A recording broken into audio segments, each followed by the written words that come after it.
Ketika pulang sekolah Zuan, Viren, Delda pergi bermain di sawah sambil membantu orang tua mereka menjaga padi yang mulai menguning dari burung pemakan pagi. Ketika sedang asyik bermain tiba-tiba Zuan dan Delda mencium bau sesuatu yang sangat busuk. Zelda, Viren, kalian cium sesuatu nggak? Bau banget. Iya Zuan, saya menciumnya. Ini bau apa ya? Hidung kalian tuh yang tidak beres. Saya tidak mencium apapun. Ada kok. Viren, kamu kentut ya? Duh, bau banget sih. Hehe, iya saya mengaku. Memang saya yang kentut. Habisnya perutku dari tadi kembung. Maaf ya teman-teman. Lain kali kalau lagi mau buang angin harus di tempat yang tertutup ya. Misalnya di toilet. Memangnya kenapa? Karena kentut merupakan wujud gas. Seperti kita ketahui bahwa semua benda dikenal dengan materi. Dan menurut wujudnya dibedakan atas zat cair, padat, dan gas yang masing-masing punya sifat tersendiri. Nah, perbedaan sifat wujud zat inilah yang dinamakan model partikel. Model biasanya digunakan oleh ilmuwan untuk menjelaskan mengenai sesuatu yang sangat kecil dan tidak dapat dilihat agar dapat dipahami cara kerjanya. Sedangkan partikel adalah bagian terkecil dalam materi, sehingga karena perbedaan sifat tadi, kentut dapat tercium oleh semua orang meskipun dengan jarak yang agak jauh. Hal inilah disebabkan sifat dari partikel gas yang bergerak bebas di udara dapat bertabrakan dan bertumbukan dengan sangat cepat. Betul Zuan, kentut yang cepat tercium tadi dinamakan proses difusi, yaitu pergerakan partikel dari daerah yang partikelnya lebih banyak ke tempat yang lebih sedikit sampai keadaannya seimbang. Ketika partikel saling bertumbukan, maka bau akan cepat menyebar karena pertumbukan dengan partikel lain. Proses difusi juga dapat terjadi pada zat cair karena partikel zat cair dapat bergerak. Sudah paham kan Viren? Jadi lain kali nggak boleh lagi kentut sembarangan. Jadi malu siap bos. Saat hari libur pada hari Minggu Zuan, Delda selalu membantu orang tuanya menjual di pasar. Orang tua mereka sehari-harinya selain bekerja di sawah, pada saat hari pasar mereka juga berjualan, karena pasar hanya 3 kali seminggu. Es lilinnya sangat manis, semanis orangnya, ayo dibeli. Bunda, saya haus sekali, boleh nggak kami beli es lilin? Iya bunda, boleh ya. Iya boleh, tapi masing-masing satu ya. Nanti sekalian belikan juga ademu satu, langsung bawakan di rumah. Siap bunda, terima kasih. Satu berapa? 1 batang 1.000. Setelah itu mereka langsung memakan es krimnya. Karena keasyikan Delda tidak langsung pulang memberikan esnya untuk adiknya. Setelah pasar selesai mereka pulang ke rumah. Lalu Delda memberikan es lilin pada adiknya. Kak, esnya kok mencair? Kok bisa mencair dek? Padahal tadi disimpan di kantong. Aira pun terus menangis. Aku mau es lilin yang beku. Iya, nanti bunda belikan lagi ya. Maafkan Zelda bunda. Iya sayang, lain kali esnya kalau sudah dibeli langsung diberikan dan langsung dimakan biar tidak mencair. Bunda, kenapa ya esnya cepat mencair padahal tadi esnya beku? Nak, es yang beku tadi mencair karena adanya perubahan suhu. Ketika es berada di dalam freezer, suhu sangat dingin sehingga air membeku menjadi es. Namun, ketika es dikeluarkan dan terkena suhu ruangan yang lebih hangat, panas dari udara membuat partikel-partikel es bergerak lebih cepat. Akibatnya, es mulai mencair dan berubah menjadi air. Proses ini disebut mencair atau meleleh, yaitu perubahan dari wujud padat ke cair karena kenaikan suhu. Pada sore harinya di hari Sabtu, Zuan dan Delda pergi membantu ayah dan ibunya di kebun. Setibanya di kebun, ayahnya meminta tolong pada Delda untuk dibuatkan kopi. Nak, tolong buatkan ayah kopi ya. Baik ayah. Delda pun memanaskan air di tungku kayu. Sambil menunggu air mendidih, Delda bermain bersama Zuan dan kelupaan. Tiba-tiba ayahnya bertanya, "Zel, bagaimana, apakah kopinya sudah jadi?" Waduh, maaf ayah, Zelda belum membuatnya. Zelda pun melihat air yang dipanaskan tadi. Ternyata setelah melihatnya airnya tersisa sedikit dan sudah tidak cukup untuk segelas. Ayah maaf, airnya tadi saya memanaskannya banyak. Kok bisa gitu? Ya, mana saya tahu. Ayah, itu kenapa ya? Itu karena airnya menguap. Semakin lama dipanaskan, airnya akan habis.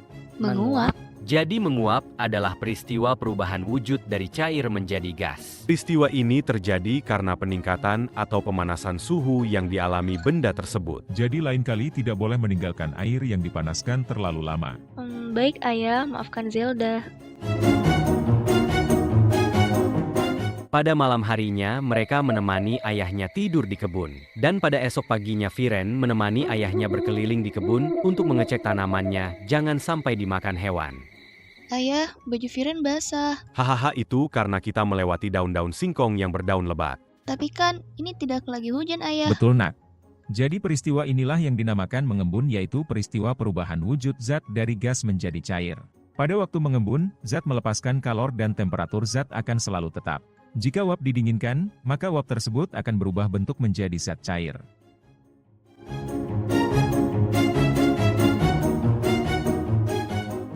Viren dan ayah sedang bersantai, tiba-tiba muncul kecoa. Viren pun yang takut dengan kecoa langsung berteriak. Ayah, ada kecoa. Mana nak? Itu ayah. Ayah pun pergi mengambil sesuatu dan menaruhnya di sela-sela tempat lewatnya kecoa. Baunya harum ya ayah. Oh, ini namanya kapur barus nak. Keesokan harinya ketika pulang sekolah, Viren melihat kapur barusnya di kotak pensil miliknya tinggal sedikit. Viren pun penasaran dan bertanya. Ayah, kecoa makan kapur barusnya. Kok nggak ada bangkai kecoa? Oh, itu kapur barusnya menyusut karena dikena udara. Memangnya kenapa kalau kena udara? Jadi itu namanya disebut kapur barus yang mengalami peristiwa menyublim. Apa itu menyumblim? Menyublim adalah bentuk perubahan wujud suatu benda padat menjadi benda gas tanpa melalui proses cair. Proses menyublim merupakan hasil dari tekanan uap dan hubungan suhu. Hal ini karena kamper atau kapur barus menerima panas dari lingkungan lemah.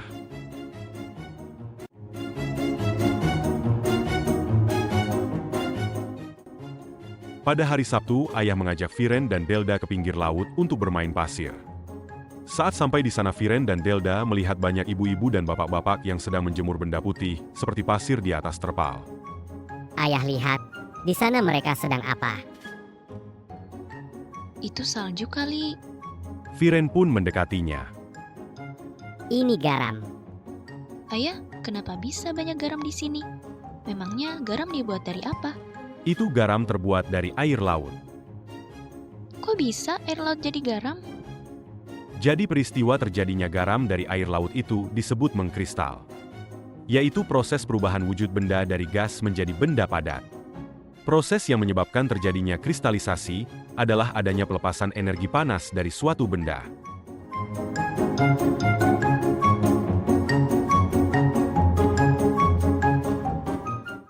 Zuan dan Delda sedang bermain di kebun sambil menikmati es lilin. Seketika perut Zuan berbunyi keroncongan.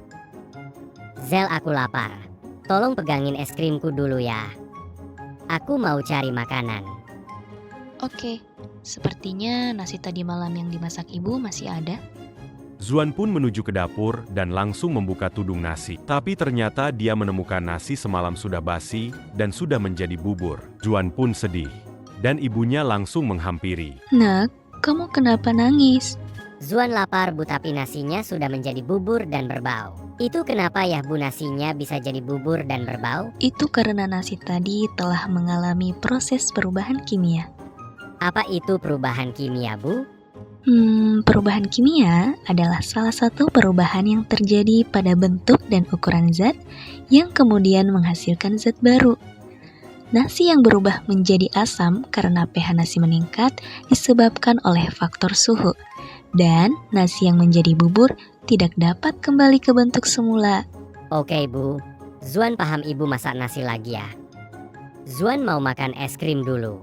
Jel, kamu makan es krimku kah? Tidak, tapi es krim kamu mencair. Zuan pun menangis lagi. Mendengar hal itu, ibunya keluar dan bertanya. Kenapa lagi, Nak? Kok nangis? Es krim aku, Bu. Mencair, kata kakak. Oh, begitu. Itu karena Zuan terlalu lama meninggalkannya di ruang terbuka. Makanya es krimnya mencair.